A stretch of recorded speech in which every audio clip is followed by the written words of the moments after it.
no pusieron Hart, sino que pusieron Herbert. Me imagino que no escucharon bien la respuesta, ¿verdad? Y entre Herbert y Hart sí hay una diferencia, ¿no?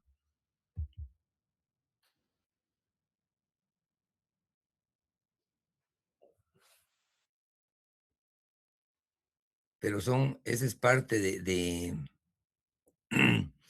experiencia, ¿verdad?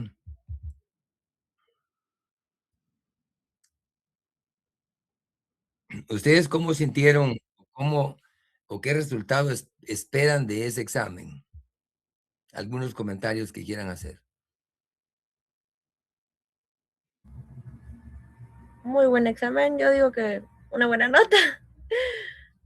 Sí, ¿verdad? Sí, Sí, licenciado, buena tarde, una buena nota y quizás que la tengamos con tiempo para saber cómo vamos a entrar al segundo parcial. Sí, seguro. En el transcurso de la semana espero podértela remitir. Ya los exámenes obviamente están calificados y definitivamente ustedes van a tener la nota previo al segundo.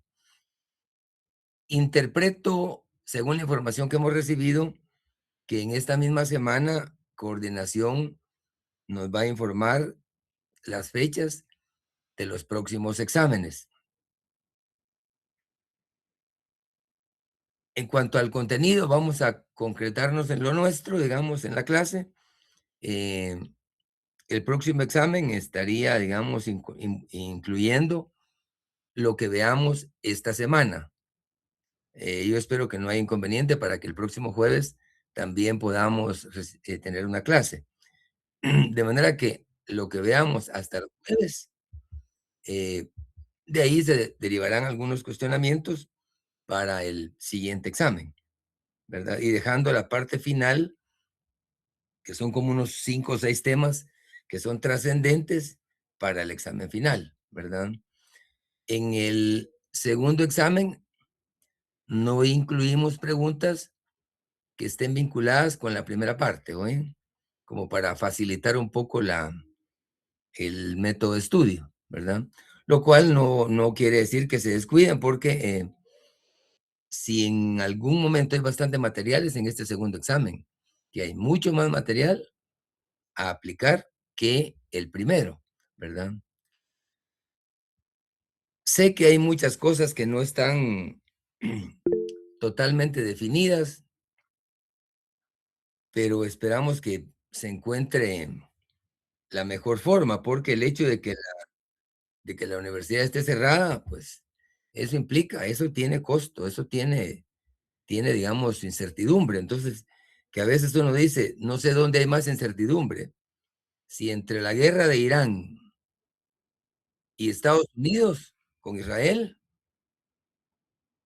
o nuestra propia alma mater. No, yo personalmente no sé dónde hay más incertidumbre, pero en todo caso vamos a confiar en que la decisión que se adopte sea la más sana, porque si la universidad está cerrada, de alguna forma tiene que haber para proceder a los procesos de exámenes, ¿verdad?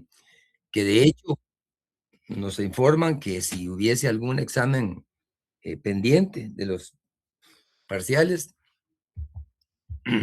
sugieren que se haga virtual. Entonces, en el caso nuestro no tenemos, digamos, ese pendiente, pero eso nos da una pauta.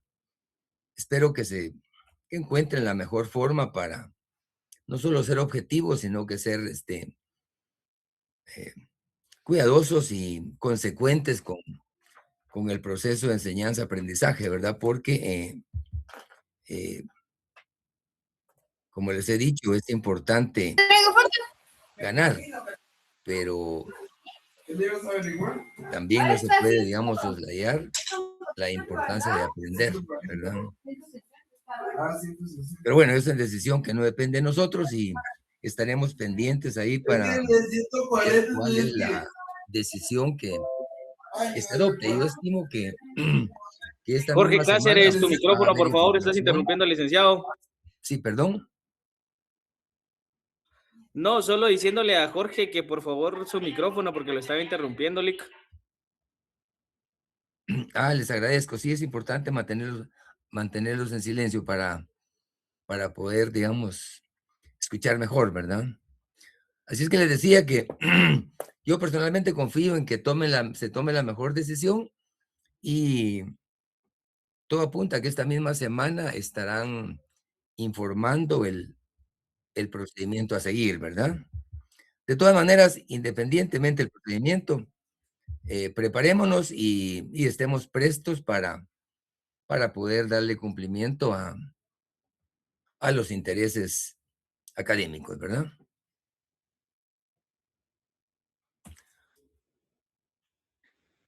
El día de hoy vamos a hablar sobre el papel de los valores en la constitución del derecho y dentro de ello vamos a hablar un tanto sobre la jerarquía y la clasificación. Sin embargo, en el tema que hemos venido platicando sobre el problema de la aplicación del derecho, quiero compartirles 4 aspectos que, que se quedaron un tanto en el tintero, previo a entrar un poco en materia en relación a los valores. Hubo una clase o un par de clases que teníamos, que abordamos relacionadas con la aplicación del derecho y otra que hablamos sobre la desobediencia, ¿verdad? Sobre la desobediencia civil. Pero en el tema de la aplicación del derecho, solo quiero dejarles, digamos, un recordatorio de 4 aspectos que son importantes, ¿verdad? Porque el hablar de aplicación del derecho, evidentemente nos lleva, eh, la mente nos lleva hacia la figura del juez, ¿verdad? Porque el juez es el que interpreta, aplica y resuelve a través, ya sea de un auto o lo más concreto, a través de una sentencia, ¿verdad? Y en ese sentido, en el marco de la filosofía del derecho, es importante tener en cuenta algunos aspectos que son consecuentes con la aplicación del derecho.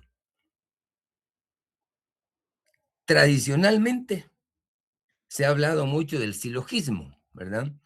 El silogismo jurídico, ¿verdad? Y esa es una forma que tradicionalmente se ha venido aplicando, ¿verdad? Y el silogismo no es más que un razonamiento que consta de 3 proposiciones, una premisa mayor, una premisa menor y una conclusión, ¿verdad?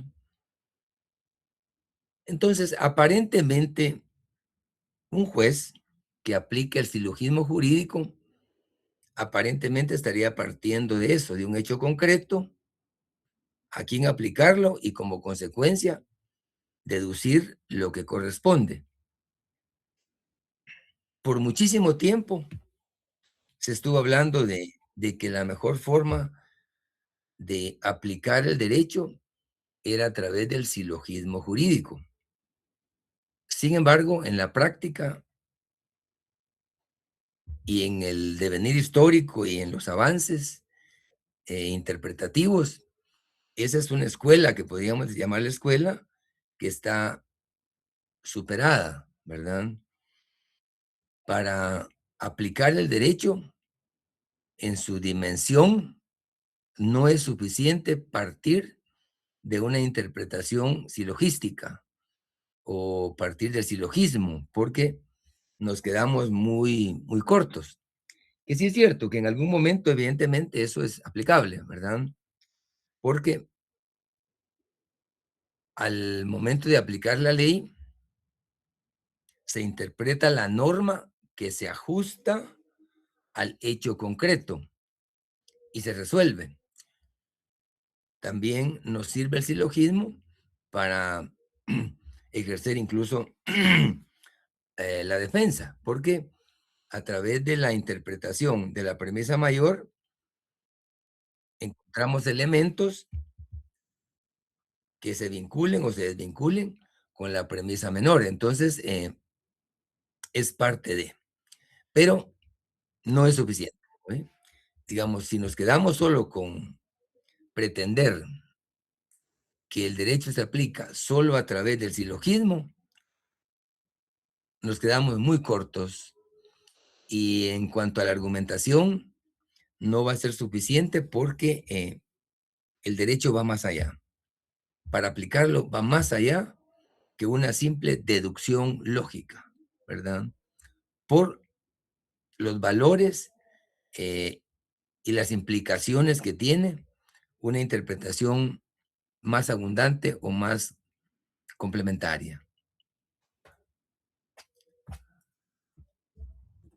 En segundo lugar, hay otra forma histórica y que es objeto de estudio, la problemática en la aplicación del derecho. ¿Qué consiste en la aplicación de la escuela exegética? ¿Alguien ha escuchado ese concepto? Cuando se habla de la escuela exegética.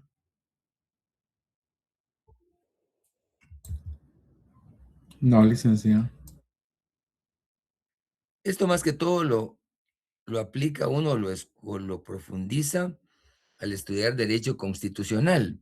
Pero es importante que a nuestro nivel tengamos, digamos, la información base para poder profundizar en su momento, ¿verdad? La escuela exegética surge en Francia y básicamente lo que pretende dicha escuela es que la única fuente para aplicación del derecho, según la escuela, es la ley. Aquí en esencia es eso, que la única fuente es la ley. Porque parte del principio exegético, ¿verdad? Y es una escuela, digamos, histórica, de origen francés, digamos, la profundización en la misma, ¿verdad? Entonces, estamos hablando de dos aspectos. En la problemática de la aplicación del derecho. Una, abordarla a través del silogismo y otra a través de la escuela. Que si se dan cuenta, hay diferencia. Porque la escuela exegética o la exégesis de la ley se refiere al principio y que para ellos la única fuente de derecho es la ley. Y de hecho es una fuente, pues el derecho, ¿va? Pero no es la única. Sin embargo, la escuela exegética lo que pregona es eso, que cualquier decisión deriva de la ley.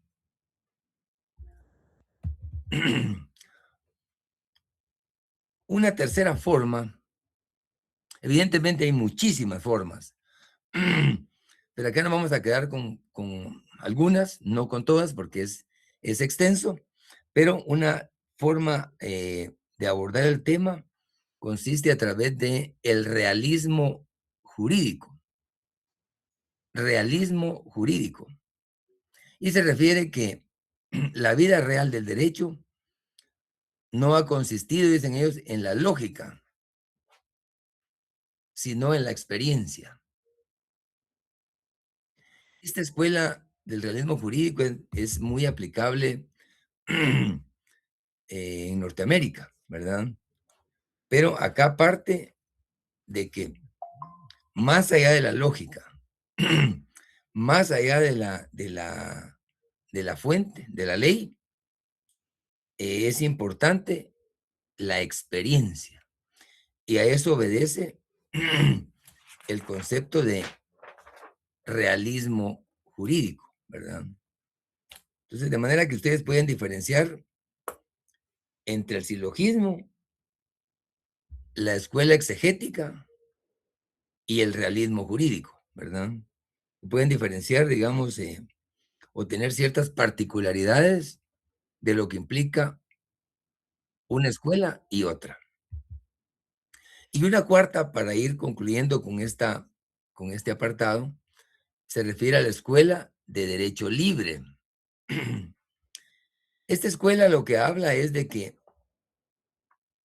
la ley dice, la escuela dice que la ley tiene lagunas y que la actitud judicial es eminentemente creadora. En el desarrollo de la clase va a haber un momento en que hablemos de las lagunas, ¿verdad? Pero no me estoy refiriendo ni a la laguna del Pino, ni al lago de Amatitlán.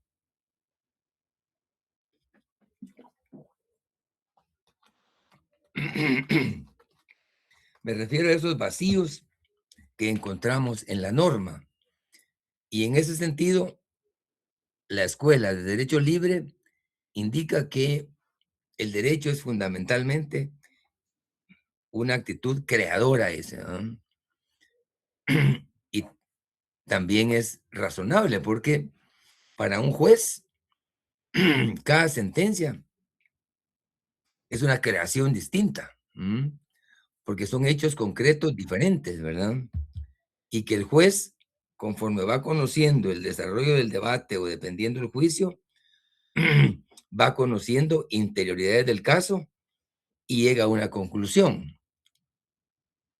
Por ejemplo, en un tema laboral, si la persona, digamos, tiene, digamos, presenta una demanda, por ejemplo, por un despido injustificado, pero si la persona fue contratada, digamos, en el mes de enero por una institución de gobierno, ya sea independientemente del renglón presupuestario, y es despedida en el mes de febrero, evidentemente, aunque haga una reclamación laboral, difícilmente va a tener éxito, porque si firmó un contrato en donde indicaba que el contratante libremente podía dejar sin efecto el contrato, sin responsabilidad, la persona asumió ese, digamos, ese supuesto. Pero, ¿qué sucede si la persona no está de acuerdo y por haber sido destituida o despedida en un promedio de mes y medio de haber iniciado su labor,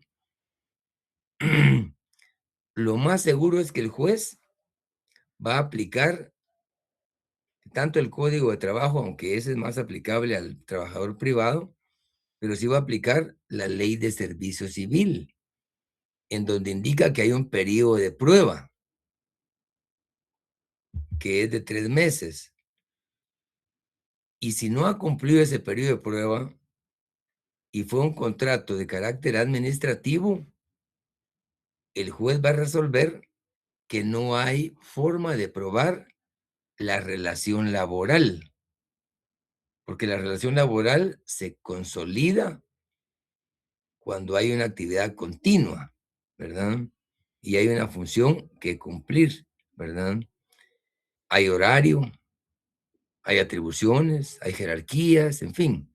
Entonces, en la sentencia, con facilidad va a decir que no llena los requisitos de un trabajador normal, decir, o digamos, o de acuerdo a la ley, porque no ha cumplido el periodo de prueba que la ley expresa. Entonces, ¿qué implica ahí? Que el juez ya hizo una acción intelectiva, o sea, que él analizó el caso y eso lo transformó en una sentencia, ¿verdad? A eso se refiere, digamos, la escuela de derecho libre, que indica que uno de los problemas del derecho es que es una actividad creadora. Así es que les dejo en mente esas 4 escuelas para que asocien, digamos, que la aplicación del derecho no es tan sencilla o tan banal, tiene sus complejidades y sus diferentes formas de ver. Y si se dan cuenta, al final, todas las escuelas contribuyen a tener una interpretación más clara. Y en eso consiste este curso. Digamos que tengamos una versión del derecho no mecánica, no digamos simplemente memorística, sino que tiene que ser creadora, generadora de ideas, ¿verdad? De cuestionamientos para poder, digamos, tener más elementos interpretativos y como consecuencia aplicativos, ¿verdad?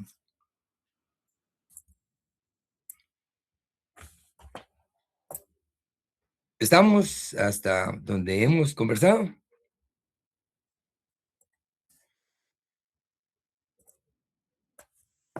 Sí, licenciado.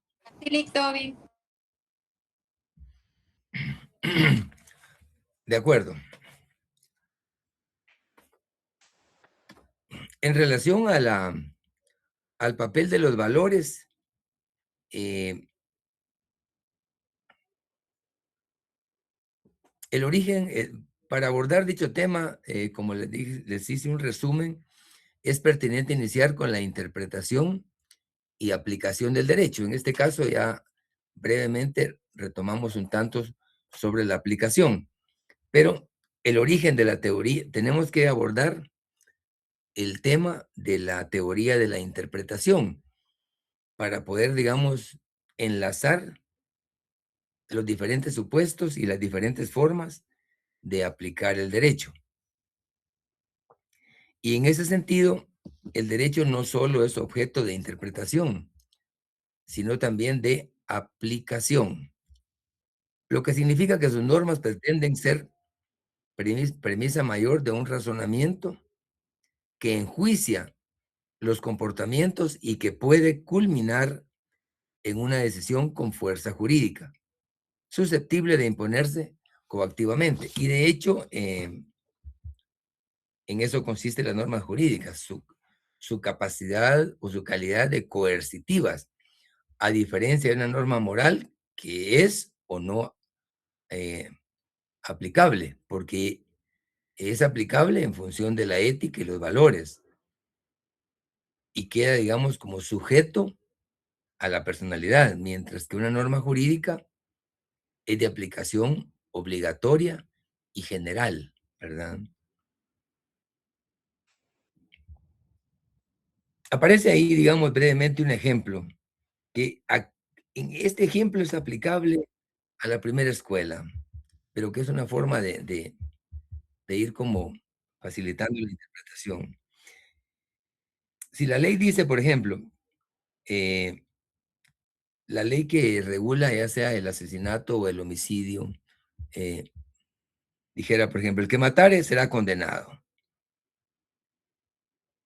Y el ejemplo acá se dice, Sancho mató a Pompeyo. Conclusión lógica, Sancho debe ser condenado. Cuando uno se va por esta ruta, estamos hablando del silogismo, ¿verdad?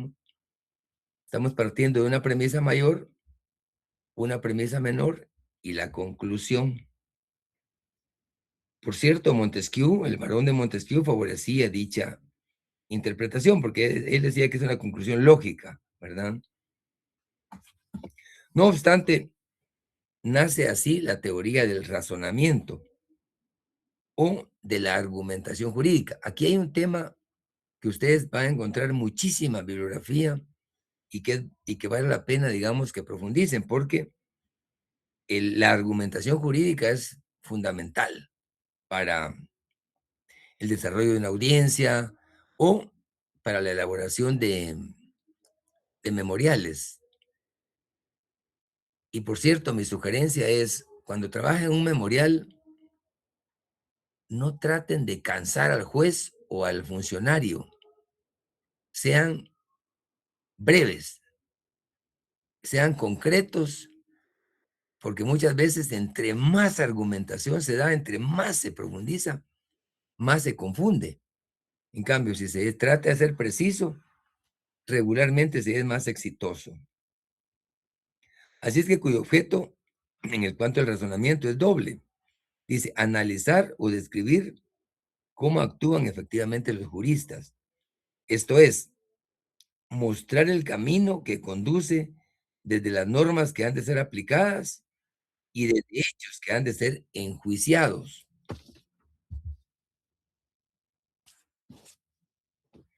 Hasta la decisión o fallo. Complementariamente, proponer modelos de razonamiento que hagan más seguro, previsible y aceptable el fallo. ¿Qué quiere decir? Que en la medida en que seamos precisos y claros en el enfoque, vamos incluso a contribuir a facilitar el fallo. Pero si empezamos a abordar temas que son accesorios o que han sido complementarios, con facilidad vamos a confundir al juez. Entonces, en la medida en que seamos congruentes con el planteamiento, en esa medida facilitamos la aplicación, porque a veces uno le da tantas vueltas. Yo tengo un conocido que él para plantear un amparo regularmente utiliza unas entre 20 y 30 páginas, ¿verdad? Independientemente del tema. Hace tanta argumentación que al final se dice, bueno, ¿qué pide? ¿O cuál es el planteamiento? ¿Cuál es el problema? ¿Ah? Digamos, ¿de dónde surge tanta argumentación sobre si el acto reclamado no está claro? Entonces, lejos de abonar, uno sale perdiendo. Los problemas que pueden surgir del proceso interpretativo son diversos, digo, y aquí nos vamos a detener brevemente. Por ejemplo, uno de los problemas es la vaguedad.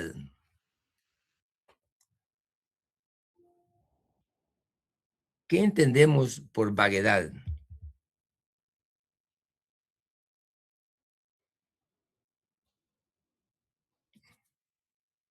¿Qué nos dice la lógica cuando hablamos de vaguedad?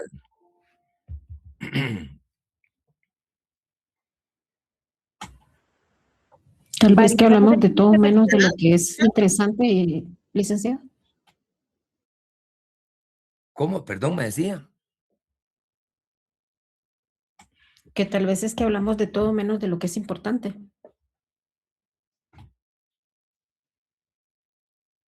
Fíjese que más que todo, la vaguedad se refiere a la no claridad de la norma. Siempre hablando en el marco del problema de la aplicación. Y efectivamente, hay normas jurídicas que están redactadas de tal forma que muchas veces tienden a generar diferentes interpretaciones, ¿verdad? A eso se refiere la vaguedad, ¿verdad? O sea, deambula, eh, tienen una serie de supuestos, pero no siempre se logra como captar el fondo de la misma, o sea, lo que pretende, ¿verdad? Entonces, hay normas que son vagas, ¿verdad? Yo creo que de ahí surge el concepto de vago, ¿verdad? El que anda paseando ahí por todo el país sin hacer nada. Ese es uno de los problemas. Otro problema que se genera es las lagunas jurídicas. ¿En qué consiste una laguna jurídica?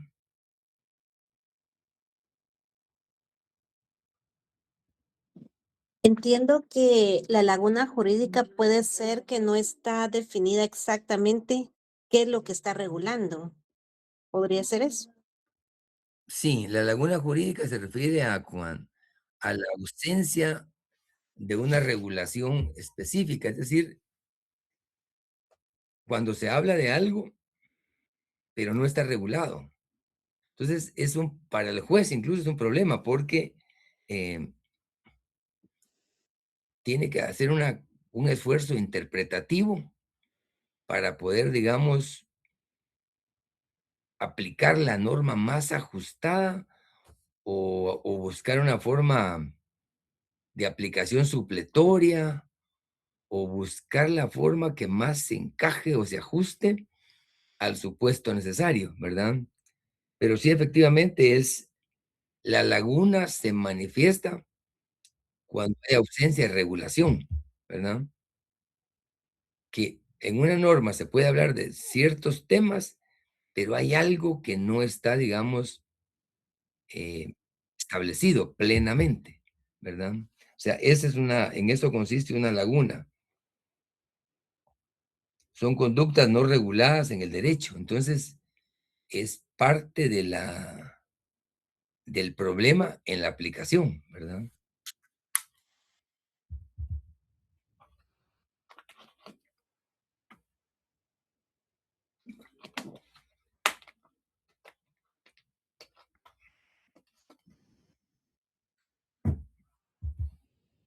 Un tercer aspecto que este aspecto sí es sumamente importante. Yo les sugiero que profundicen en este tema porque es un tema que les va a servir en el futuro. Conocerlo lo más a fondo posible. Consiste en las antinomias, que es otra parte de la problemática en la aplicación del derecho. Las antinomias jurídicas. Esto sí es un tema que lo hemos escuchado, lo hemos manejado, ¿verdad? ¿Alguien me puede decir así, con sus palabras, qué es una antinomia?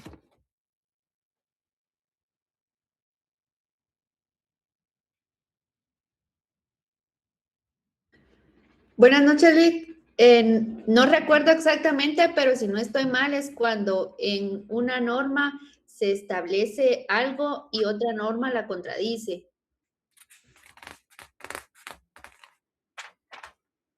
Sí, tiene muchísima relación con lo que está diciendo. Efectivamente. ¿Alguien más? Sí, básicamente son contradicciones, licenciado, ¿verdad? Por eso se llaman antinomias, con el prefijo anti, ¿verdad? Que significa contra, y antinomias, contradicciones, ¿verdad?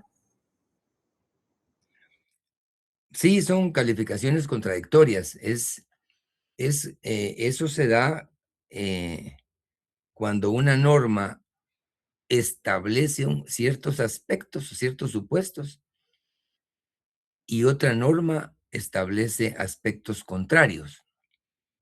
Ahora, no nos quedemos con solo el concepto de que es una contradicción entre normas, ¿verdad?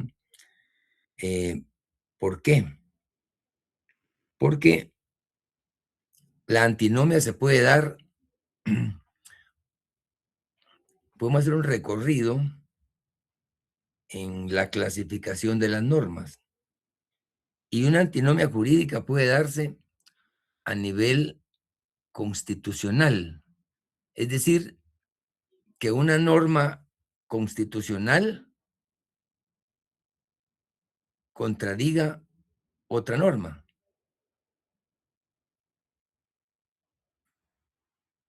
Por ejemplo,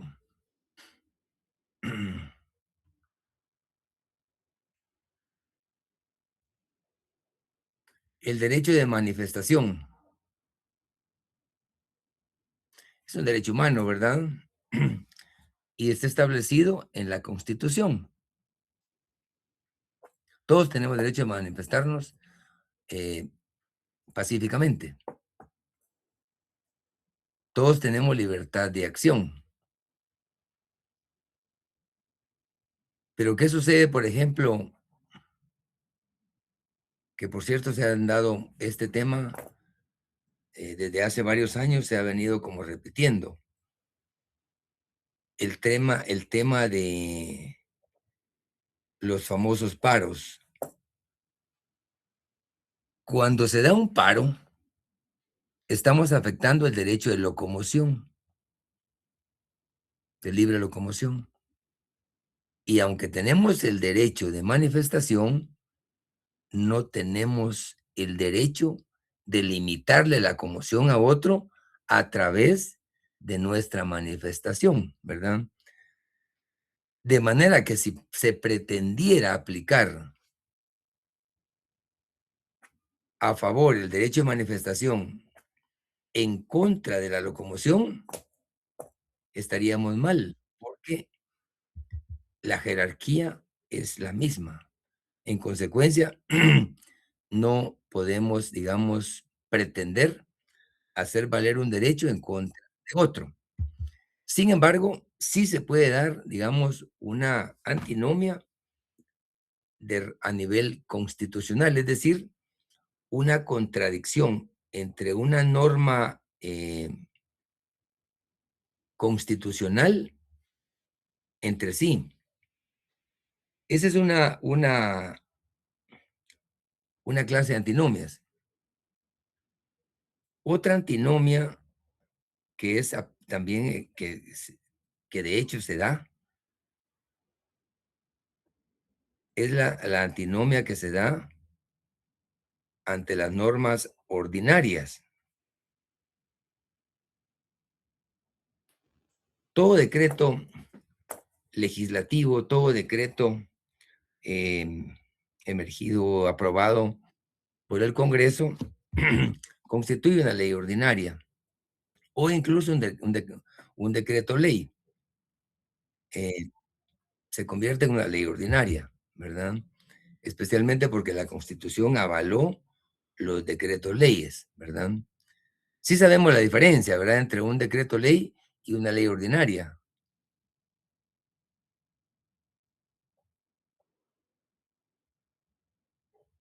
Alguien tiene que decir amén. ¿Qué dice Jessy Aldana?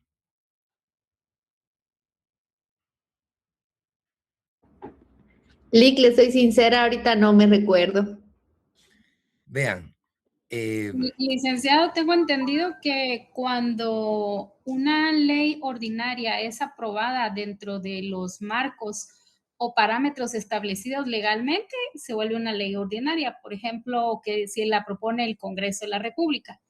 Pero en el caso de los decretos ley, se realizan de manera extraordinaria, no por las vías oficiales y que se dan durante el mandato de algún gobierno por razones imperantes, ¿verdad? Y por eso se desarrollan los decretos ley. Algo así tengo entendido, no sé si estoy en lo correcto. Sí, vean, lo importante es tenerlo claro. El decreto ley surge fundamentalmente cuando estamos ante un régimen de facto. Ustedes están muy jovencitas y muy jovencitos, pero el último régimen de facto que tuvimos fue hasta 1985, que fue derivado del golpe de Estado que se le dio al presidente Romeo Lucas García, en donde el jefe de Estado inicialmente fue el general Efraín Ríos Montt, y posteriormente fue el general que le dio golpe de Estado al que había dado golpe, que fue el general Mejía Víctores. En este régimen, que fue el último, digamos, que antecedió a la Constitución, hubo muchísimas leyes generadas dentro de ese marco. Incluso para información adicional, tomemos en cuenta que nuestro Código Civil y nuestro Código Procesal Civil dice Decreto Ley 106 y Decreto Ley 107, ¿no? ¿Eso qué implica? Que estas leyes fueron emanadas en el marco de un gobierno de facto, solo que estas leyes sí son mucho más arcaicas, no arcaicas, sino anteriores, porque fueron en el marco del golpe de Estado que dio Peralta a Zurdia, ¿verdad? Entonces, sin embargo, No obstante ser leyes de facto, mis respetos. Tenemos un buen código civil y un buen código procesal civil, ¿verdad? Es decir, no necesariamente porque sea de facto o en el marco de ley ordinaria son mejores, porque si algún código es que merece nuestro respeto, es el Código Civil, y ese código fue aprobado en un régimen de facto. De manera que en forma concreta, un decreto ley es una ley de rango ordinario, pero que está emanada dentro del marco de un gobierno de facto o de hecho, no democrático, no elegido democráticamente. Esa es la diferencia entre una ley ordinaria y un decreto de ley. Pero retomando el tema de las antinomias, la antinomia puede darse en el marco de una ley ordinaria, es decir, una ley ordinaria que contravenga o contradiga el contenido de otra ley ordinaria. Ahí estamos hablando de una antinomia ante leyes ordinarias. Hay una tercera categoría de antinomias, que es la reglamentaria. Y en la reglamentaria sí hay mucho más, se esparce mucho más el margen de creación. Porque, por ejemplo, si hablamos de Corte Suprema, la Corte Suprema crea sus reglamentos. Y pueden haber antinomias dentro de sus mismos reglamentos. Ahí estamos hablando de una antinomia de una ley reglamentaria. O, por ejemplo, un reglamento creado por un Ministerio de Estado.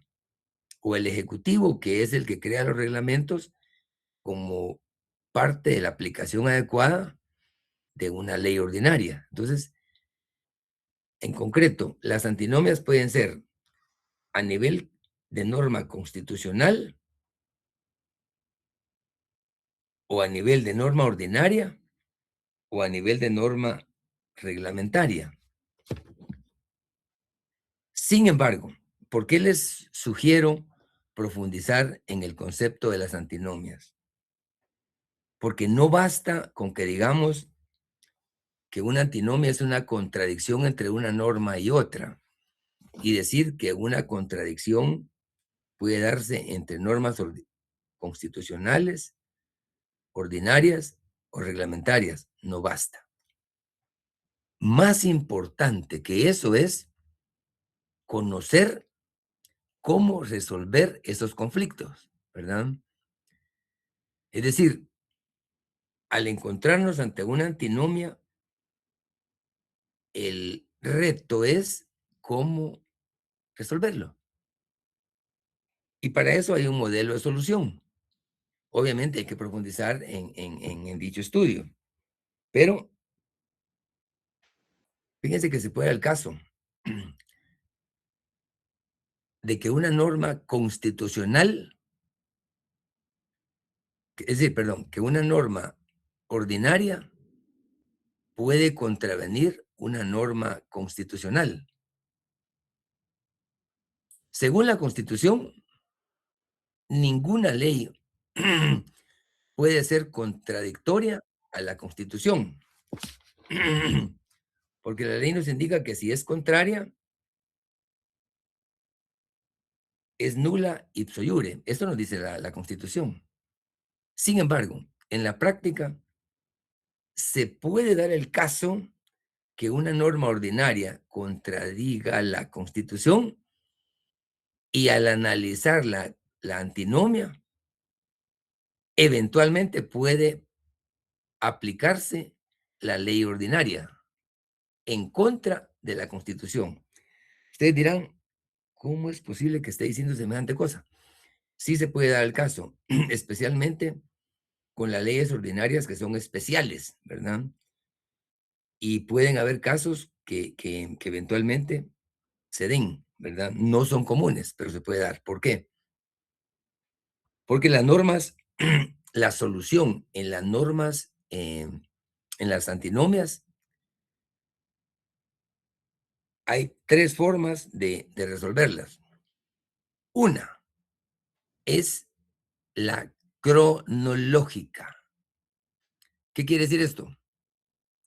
Que si una norma ordinaria contradice a otra norma ordinaria, por ejemplo, hay que analizarlas cronológicamente. Por ejemplo, ¿cuál fue aprobada inicialmente y cuál fue aprobada posteriormente? Esa es una forma de resolver la antinomia. Por ejemplo, en este momento hay un caso para estudio. Evidentemente, eso va a seguir en la discusión por muchos años.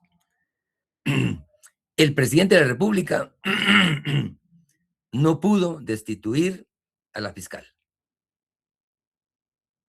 general. No pudo. Ya más de 2 años y no pudo. ¿Por qué? Si está protegida por una norma ordinaria. ¿Y cuál es la norma de mayor rango? ¿La Constitución o la ordinaria? La Constitución. Sin embargo, no pudo destituirla. Les dejo ahí ese tema como ejemplo de que una ley especial, en este caso, ordinaria, se impuso ante una norma constitucional. Muchísimos constitucionalistas dicen que el presidente tiene facultades para destituir. Y tiene facultades.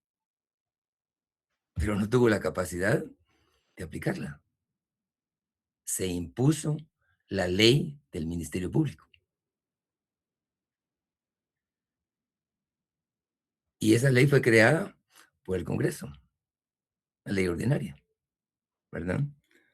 O sea que no todo es teoría. Hay ejemplos prácticos que ahí están, ¿verdad? Licenciado, Sí. disculpe, pero si se analiza como usted lo está indicando de manera cronológica, volvemos a caer en lo mismo, como ya lo establece la Constitución. Entonces, ¿cuál habría sido acá la solución? ¿Que se utilizara la fuerza? No, no. O sea, lo que pasa es que es cuestión de conocimiento, pero aquí era cuestión de, lo que pasa que no podemos decir en público, pero hay procedimientos, no, aquí no había que aplicar los hechos, simplemente el derecho.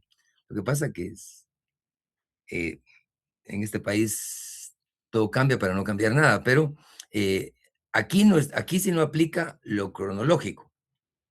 Lo cronológico aplica, digamos, cuando se analiza una norma versus otra, pero aquí no es la aplicación cronológica. Aquí, en todo caso, se aplicaría la especialidad. Porque hay, digamos, 3 formas de resolver las antinomias. Una es el efecto cronológico, analizar la historia de la norma. Y 2, la jerarquía de la norma. En este caso, evidentemente, la norma jerárquica es la Constitución, ¿verdad? Pero no fue así como se resolvió el problema. Aquí, prácticamente, de hecho, o en forma fáctica, esa antinomia se resolvió a través de la especialidad de la ley, ¿verdad? En contravención a la jerarquía. Pero lo que quiero decirles es que no nos extrañemos, ¿verdad?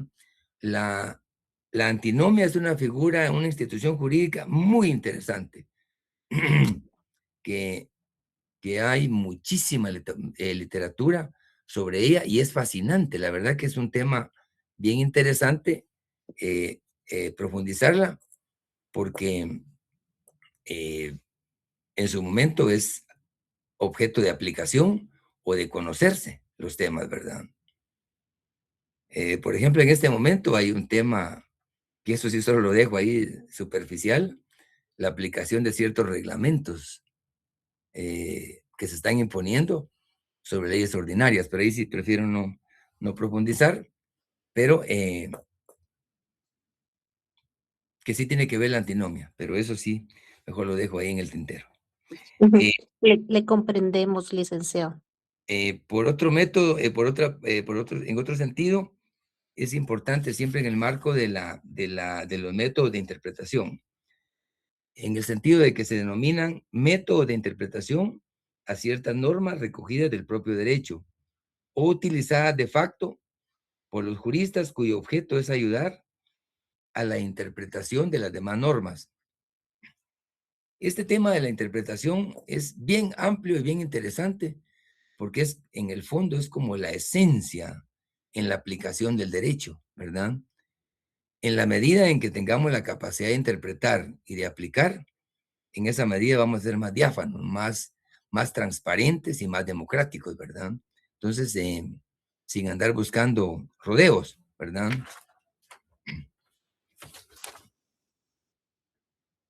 Y en el tema, siempre en el marco de la interpretación, es importante tomar muy en cuenta el contenido del artículo 10 de la ley del organismo judicial.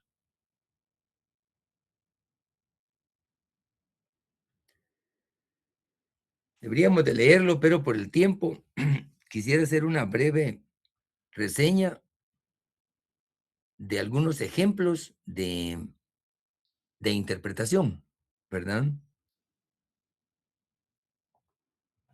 Pero sí les recomiendo hoy mismo, si es posible, después de su segunda clase, que revisen el artículo 10 de la ley del organismo judicial, porque es una ley vigente y es una ley que nos ilustra sobre cómo se interpreta la ley, ¿verdad? En el sistema nuestro, ¿verdad? Y dentro de los ejemplos a abordar, hay un argumento que es gramatical o filosófico. Eso es, digamos, cuando abordamos el tema de la interpretación, hay un argumento que es gramatical. Y por eso es que les recomiendo la lectura del artículo 10, porque dicho artículo nos dice, o si gusta, tal vez mejor para ser más explícito, ¿alguien nos quiere leer, si es tan gentil, el contenido del artículo 10? Creo que nos va a ayudar a facilitar estos argumentos. Sí, licenciado. Sí, por favor. El artículo 10 dice interpretación de la ley. Las normas se interpretarán conforme a su texto, según el sentido propio de sus palabras, a su contexto y de acuerdo con las disposiciones constitucionales. Cuando una ley es clara, no se desatenderá su tenor literal con el pretexto de consultar su espíritu. El conjunto de una ley servirá para ilustrar el contenido de cada una de sus partes, pero los pasajes de la misma se podrán aclarar atendiendo al orden siguiente. A. A la finalidad y al espíritu de la misma. B. A la historia fidedigna de su institución. C. A las disposiciones de otras leyes sobre casos o situaciones análogas. D. Al modo que parezca más conforme a la equidad y a los principios generales del derecho. Muchas gracias. Entonces, lo importante es que tenemos que atenernos al contenido del artículo 10, porque dice que se interpretará conforme a su texto y el sentido propio de las palabras. Pero cuando dice su contexto, va más allá. Por eso cuando uno lee un libro, el libro contiene un texto, pero el contexto dentro de lo cual se escribió ese libro va mucho más allá. Por eso es que siempre que analicemos algo, lo veamos dentro del texto y su contexto, porque no es lo mismo la coyuntura que estamos viviendo en este momento, en el mes, digamos, en este caso de abril a abril del año anterior. los escenarios son distintos, ¿verdad? Y a eso se refiere, digamos, el contexto, ¿verdad? Así es que cuando hablamos de argumentación gramatical o filosófica, significa, digamos, lo común, lo ordinario, lo que se está dando en ese momento. Otro argumento en el tema de la interpretación es el sistemático. Y el sistemático es el que justamente toma en cuenta el contexto o los subsistemas. Es decir, nunca nos quedemos con, con ver, digamos, solo la fotografía, sino que qué hay detrás de esa fotografía. ¿Qué hay detrás de ese discurso? ¿Qué hay detrás de ese mensaje? Entonces, si nosotros tenemos esa suspicacia, de hecho, ¿qué sucede cuando el padre le dice al hijo, por ejemplo, mira, hijo, estoy pensando que te voy a comprar tal juguete, el que quieres, pero si te portas bien? Ya le está diciendo que lo está condicionando, ¿verdad? Que dependiendo del comportamiento, le va a dar su premio, ¿verdad? Entonces, cuando escuchemos un mensaje, por ejemplo, pongámosle atención. Y yo estoy seguro que si le ponemos atención al discurso, se van a dar cuenta que con las palabras iniciales ya está perfilando hacia dónde lo dirige. Entonces, a eso se refiere, digamos, el argumento sistemático, que toma en cuenta el contexto y los subsistemas.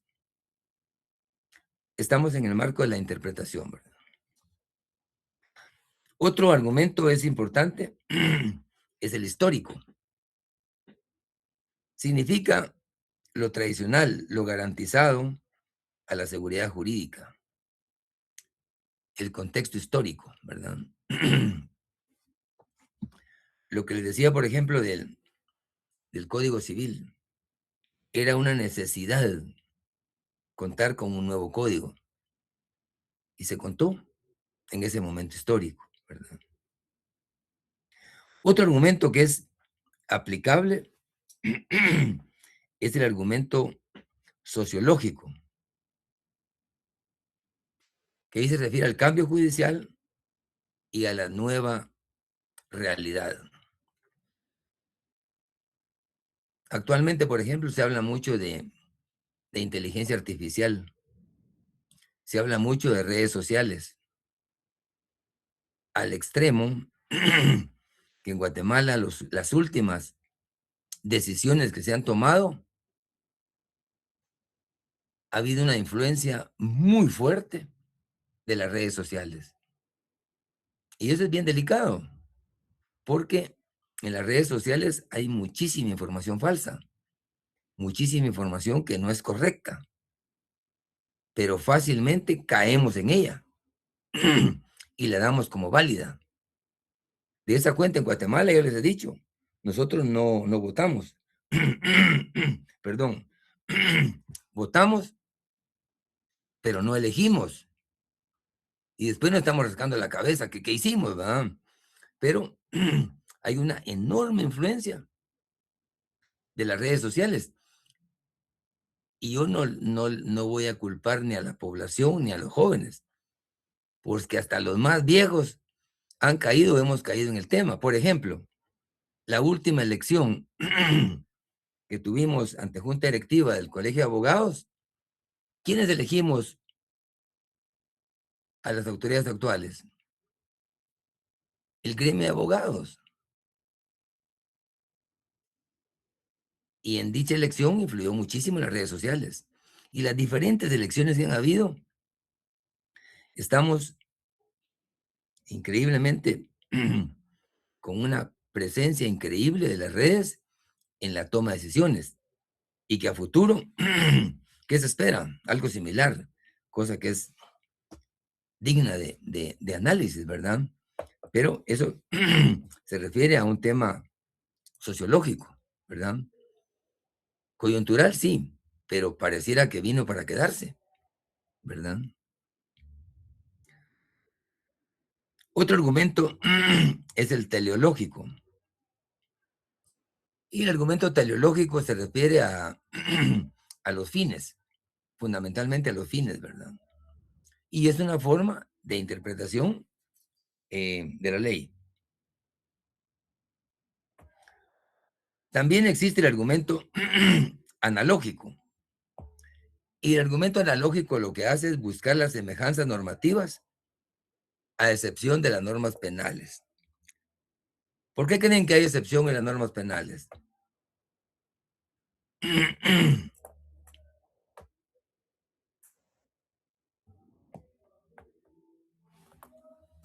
¿Por qué creen que hay una excepción? Licenciado, no sé si sea esta la respuesta, pero entiendo que puede ser porque dependiendo del caso, así es la norma que se aplica. ¿A eso se refiere, no? No necesariamente. Digamos, la pregunta es, ¿por qué en la analogía, en la interpretación de la ley, se excluye la ley penal? Ya le entendí. Entonces es porque si no está tipificado como delito, o sea, no se aplica, ¿verdad? O sea, tiene que estar regulado de esa forma.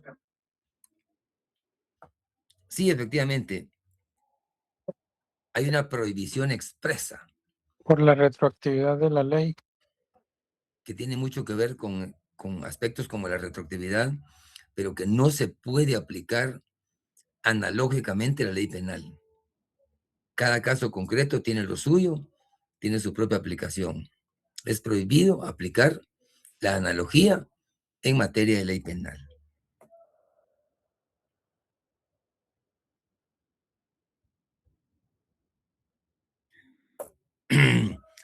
La 8 sería el argumento psicológico, que es acorde a la voluntad del sujeto que dictó. Eso sí está actualmente superado, pero fluye hasta cierto momento la parte psicológica. Por ejemplo, a veces dicen, no te enojes con el juez porque te va a afectar. Cosa que es lamentable porque una cosa es digamos, tal vez una especie de contradicción o de argumentación, y otra cosa es que asuma un rol personal, porque la aplicación de la ley debiese ser impersonal. O sea, no es un problema de que me cae bien o me cae mal, no. Que aquí pasa de todo, es diferente, pero el tema no es de carácter personal. Otro elemento, otro argumento es el argumento de autoridad. Se supone que debe ser interpretadas en forma coherente por la autoridad. Pero ¿cómo lograr la coherencia? A veces ante tanta incapacidad o ante tanto desconocimiento, ¿verdad? Y que es un tema, no lo vamos a ver solo nacional. Lo que está pasando en este momento en el mundo es un tema incoherente. Hay muchas cosas incoherentes. Por ejemplo, Estados Unidos se salió de la OMS. Argentina, siguiendo el juego, se salió de la Organización Mundial de la Salud. Lo que va a pasar hoy en la noche o mañana, ojalá no se dé la amenaza, pero son cosas incoherentes y que lamentablemente muchas veces se asumen roles que van más allá de lo que la ley establece. Actualmente nuestro sistema de derecho internacional nunca había estado en niveles tan elementales, o nunca habíamos retrocedido tanto en la historia, ¿verdad? Yo creo que ni en la época romana. Creo que ni en esa época habíamos retrocedido tanto como actualmente.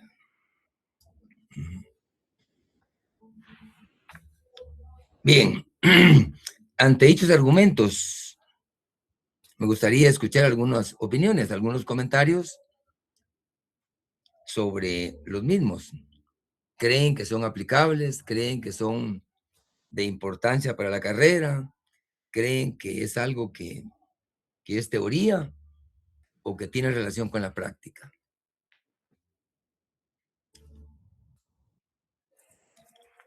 Licenciado, yo pienso Sí, que, como usted bien lo mencionaba, últimamente han ocurrido muchas cosas, no solo a nivel mundial, sino también nacional, y que simplemente se discuten, pero ahí queda nada más. Es algo parecido como en las redes sociales, provoca demasiado ruido, la gente se expresa, pero de ahí no pasa absolutamente nada y no respetan, o sea, no se respeta la norma.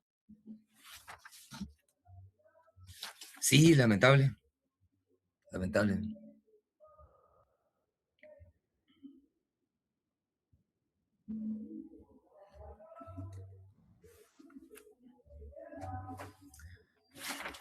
Bien, para ir concluyendo, en relación siempre a la interpretación, a la creación del derecho, la labor del intérprete o aplicador del derecho se concibe como un carácter puramente cognitivista. Su tarea se produce a recabar, a conocer el significado de las normas creadas por el legislador y a partir de ahí se subsuma el supuesto del hecho concreto que se desprende de la norma. Si aplicamos argumentación como la anterior, se nos va a facilitar la interpretación de la norma. En los sistemas jurídicos de tipo anglosajón, la uniformidad jurisprudencial se consigue a través de, es un término jurídico inglés que es stare decisis, que supone que los precedentes judiciales, al menos los de los tribunales superiores, forman parte del derecho y vinculan a los jueces y tribunales inferiores, del mismo modo que el resto de normas jurídicas. Es decir, el sistema anglosajón tiende a ser así, que son los precedentes judiciales los que van creando la norma, aunque sea al margen de la separación de poderes. Y por último, en materia constitucional, al expulsar una norma del sistema legal, nos encontramos ante una figura de un legislador negativo. Este es un concepto sumamente adicional, pero cuando ustedes conozcan de una sentencia de la Corte sobre una norma que se consideró inconstitucional, la Corte de Constitucionalidad, por ser un órgano, un tribunal de orden privativo, y es el facultado para interpretar la Constitución, si la Corte en una sentencia dice que tal artículo o tal literal de tal artículo contraviene a la Constitución, en ese momento se da este fenómeno, que a través de esa sentencia se expulsa el contenido de esa norma. Y de ahí surge el concepto de legislador negativo, ¿verdad? ¿Habían escuchado algo de legislador negativo? No, licenciado, eso sí no. A eso se refiere cuando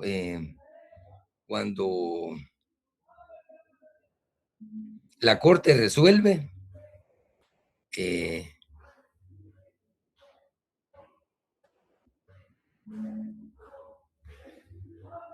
al momento de resolver, en ese momento expulsa la norma y se le denomina legislador negativo, porque el legislador por naturaleza es el Congreso, ¿verdad? De acuerdo al artículo 157. Pero la Corte de Constitucionalidad tiene esa facultad y de hecho hay muchísimos precedentes o antecedentes al respecto, ¿verdad?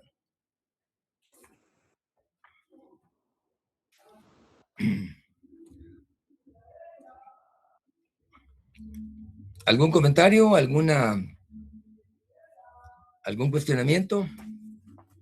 ¿O todo quedó clarísimo? Buenas noches, licenciado. Yo creo que como comentario personal, todo lo que usted nos habla de las antinomias, de cuando son decretos, cuando son leyes ordinarias, sí tiene mucho que ver con la carrera, porque con lo que se está viviendo a nivel nacional y a nivel internacional, el manejo de estas antinomias puede ayudar para que, si las saben manejar, los 3 tipos de antinomias, se puede lograr que las personas cumplan su objetivo, ¿verdad? Que todo depende, como dicen, hay una frase muy coloquial que dice, echa la ley, echa la trampa.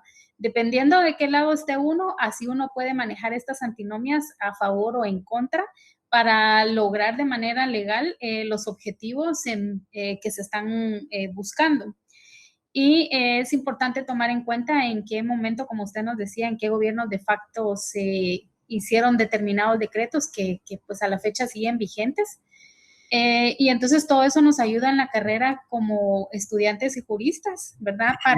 Para tomar buenas decisiones, para fundamentarnos bien en ley. Y pues a la hora de litigar o en cualquier función que estemos dentro de la carrera de abogados y notarios, es importante el conocimiento, el derecho consuetudinario, la doctrina, todo lo que nos aporta para poder defendernos nuestra postura, ¿verdad? De manera legal. Entonces considero que todo este contenido que usted nos da sí es imperante y es importante que lo manejemos de manera clara como futuros profesionales. Sí, le agradezco, es una buena interpretación y estamos ahí aplicando el derecho, efectivamente, sí. Esa es la idea, digamos, profundizar, no por contradecir, no, por conocer, porque ese es el reto, ¿eh? Profundizar, porque no basta con memorizar una definición, sino entenderla. ¿Qué está pasando? Ir más allá. Entonces, porque la mayoría lo que hacemos es acomodarnos, ¿no? Dicen, bueno, el combustible subió, ¿qué hacemos? Sacamos el carro menos, no lo utilizamos, pero los efectos no se van a quedar ahí, porque hay cosas que trascienden. Entonces, es importante que asumamos una actividad, digamos, obviamente prudente, pensada y todo, pero ir más allá, ¿verdad? Es importante, ¿no? Evidentemente todo en su momento, en su lugar, pero qué mejor si profundizamos en los temas y no quedarnos como uno más, sino que ir más allá. Y además es por el mismo ego personal, es importante conocer más a fondo. En todo caso, si a uno lo está engañando, pues saber que no está engañado, ¿no? Entonces, por lo menos dice uno, bueno, tengo conciencia de que la realidad no es esa, ¿no? ¿Verdad? Pero una cosa es ser y otra cosa es aparentar. Y para fines prácticos de la vida, ambas cosas son importantes. Hay que aparentar, pero ante todo hay que ser. Cuídense mucho, que tengan una buena tarde, ¿verdad? Nos vemos el próximo jueves. Dios. Feliz noche. Feliz noche. Licenciado. Licenciado. Feliz noche, licenciado. Feliz noche, licenciado. Licenciado. Lic, ¿me escucha? Sí, digo. Fíjese que le comento, fíjese que